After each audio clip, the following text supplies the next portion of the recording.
Alors aujourd'hui, nous allons découvrir, toujours dans la séquence au bord de la mer, qu'est-ce que c'est qu'un pays. Donc sur la Terre, sur notre belle sphère toute ronde, sur cette Terre, on a décidé de diviser toute cette partie en plusieurs parties. Donc d'un côté, il y a déjà la mer, les océans, et puis de l'autre côté, il y a tout ce qui est la Terre, les îles, les continents. À l'intérieur même des continents, nous avons des pays. À l'intérieur des pays, nous avons des régions. À l'intérieur des régions, nous avons les départements. À l'intérieur des départements, nous avons les villes. Et enfin, à l'intérieur des villes, nous avons des rues, des quartiers. Voilà. Donc nous, on va voir ce que c'est qu'un pays. Ici, sur cette image, je vous ai donné une carte. On a déjà vu ce que c'était qu'une carte. Donc, à votre avis, c'est la carte de quoi? Qu'est-ce qu'il y a sur cette carte? Oui, il y a la carte de la France, pour ceux qui l'ont reconnue. Alors, on peut avoir des centaines de cartes différentes. Cette carte-là, regardez, elle a des couleurs. Et ici, on a un code de couleurs. Je vais vous l'agrandir pour que vous puissiez voir un peu plus gros ce que c'est que ce code. Alors, ici, c'est marqué altitude en mètres. Donc, le vert foncé, par exemple ici, cela veut dire que c'est entre 0 et 250 mètres de hauteur. Et plus on va aller vers le orange foncé, plus on va être haut, plus de 2000 mètres. Ça veut dire par exemple, ici, on a les Alpes, et donc cela veut dire en marron foncé que ce sont des montagnes très hautes. Ici, dans le Massif central, ce sont des montagnes un petit peu hautes, pas aussi hautes que dans les Alpes. Là, il y a le Mont Blanc, ici. Là, il y a la Balle des Écrins. Et puis là, il y a le Crêt de la Neige. Et puis, on a aussi dans les Pyrénées, où il y a des hautes montagnes. Tout ce qui est vert foncé, ça veut dire que le niveau est assez bas. Et d'ailleurs, c'est pour ça que ce vert foncé est tout le temps au bord de la mer, parce qu'effectivement, on se base par rapport au niveau de la mer. Quand on dit qu'on est à 100 mètres de hauteur, cela veut dire qu'on est à 100 mètres au-dessus du niveau de la mer. Donc voilà, cette carte, je l'ai prise, j'ai pris celle-ci, j'aurais pu prendre une autre, avec, par exemple, combien il y a d'habitants dans chaque ville, mais j'ai décidé de prendre celle-ci, j'ai trouvé qu'elle était jolie, qu'il y avait des belles couleurs. Alors maintenant, je voudrais vous demander, ici, regardez, il y a un petit point noir, et à côté, il y a un mot, vous pouvez le lire? C'est le mot Paris. Alors, c'est quoi Paris?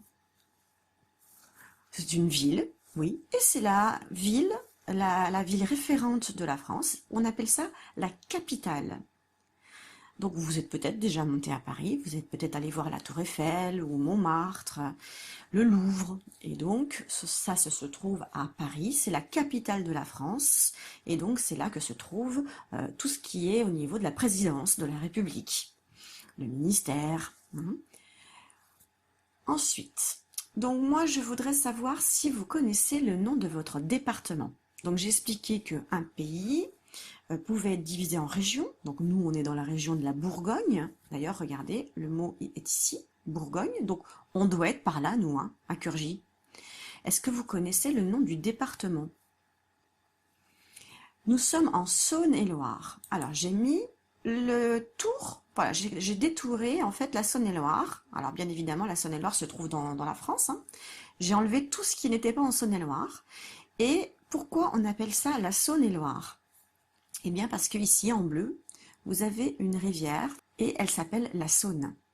Et ici, vous avez une autre rivière, c'est la Loire. Donc, comme notre département est traversé par la Saône et par la Loire, on a appelé ce département la Saône-et-Loire. Je vais vous demander maintenant de rechercher en haut de la Saône-et-Loire le nom de Autun. Autun.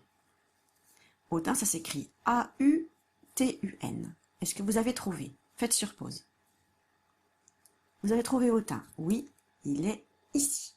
Donc, la ville d'Autun, elle est plutôt au nord, plutôt en haut du département de la Saône-et-Loire. Pas loin d'Autun, il y a Épinac.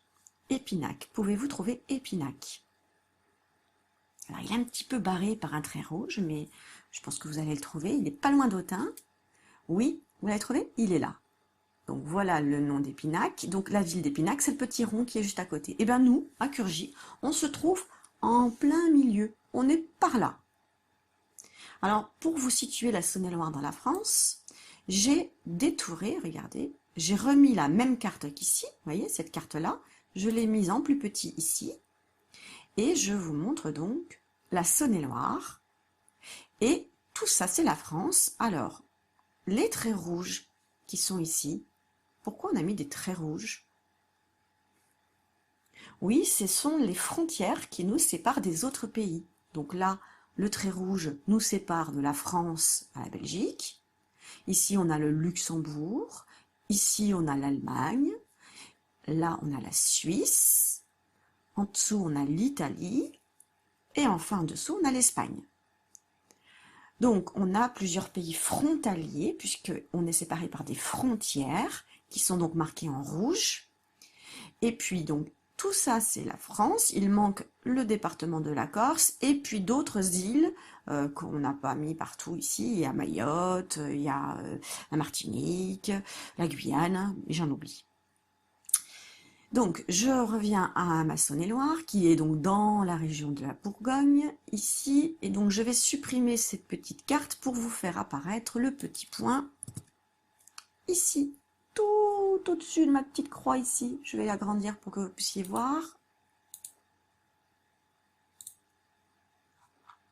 Voilà. Regardez, le petit point noir, je l'ai mis ici. Vous le voyez? Donc tout ça, c'est la Saône-et-Loire qui se trouve en France. Et nous, le petit point, c'est le petit point de Curgy. Ici.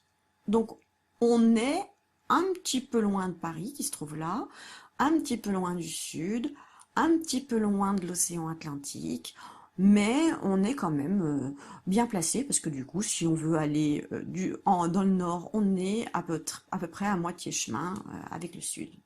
Vous allez ouvrir votre fichier qui m'a mis là à la page 117 pour trouver cette page-là. Donc le titre de la leçon, c'est « Qu'est-ce qu'un pays ?» Dans le premier exercice, on vous demande de regarder la carte météo de la France et de repasser en rouge les frontières. Donc, on va prendre un crayon rouge. Vous pouvez prendre un crayon de couleur rouge ou un crayon feutre, mais je préférerais un crayon de couleur. Et on va repasser, alors grossièrement, hein, on va pas faire parfaitement, on va faire la frontière avec l'Espagne, puis la frontière avec l'Italie, la frontière avec la Suisse, la frontière avec l'Allemagne, puis le Luxembourg et enfin la Belgique. Voilà. Voilà ce qu'il faut que vous fassiez en rouge. Et ensuite, on nous dit marque une croix à l'endroit où tu vis et dis le temps qu'il fait. Alors, on a dit que nous, à Curgy, on était à peu près là. Ici. Voilà. Donc vous pouvez mettre une croix, vous voyez, juste à côté du soleil. Et donc, quel temps fait-il à Curgy aujourd'hui? Il y a un petit peu de nuages, du soleil, et il fait 12 degrés dehors. Alors, 12 degrés, ce n'est pas beaucoup quand même. Hein. Là, en ce moment, j'espère qu'à ce moment-là, il fera plus chaud que 12 degrés. Donc, on a la carte ici des différentes possibilités de météo. Donc ici, on peut avoir plein soleil. Par exemple, en Corse, il fait un magnifique soleil. On peut avoir, comme chez nous, des nuages et du soleil. Ou alors, beaucoup de nuages, pas beaucoup de soleil. Ou du ciel couvert avec de la pluie, comme ici en Bretagne. Ciel couvert et pluie. On peut avoir de l'orage, pas loin de chez nous, dans le Jura.